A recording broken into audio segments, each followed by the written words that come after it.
Ang mga lahi ni Cain. Sumiping si Cain sa asawa niya. Nagbuntis ito at nanganak ng lalaki, at pinangalanan nila siyang Enoch. Nagpatayo si Cain ng isang lungsod, at pinangalanan niya itong Enoch, kagaya ng pangalan ng kanyang anak. Si Enoch ay may anak ding lalaki, na ang pangalan ay Irad. Si Irad ang ama ni Mehujael. Si Mehujael ang ama ni Metusael. At si Metusael ang ama ni Lamek.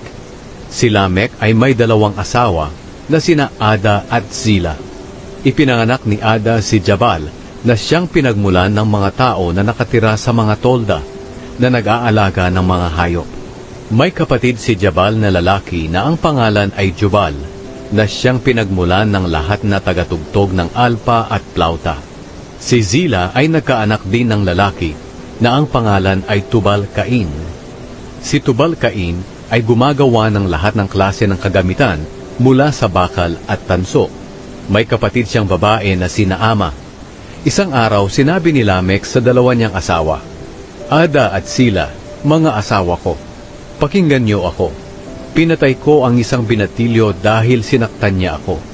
Kung 7 beses ang tindi ng ganti sa taong pumatay kay Cain, 77 beses ang tindi ng ganti sa taong papatay sa akin.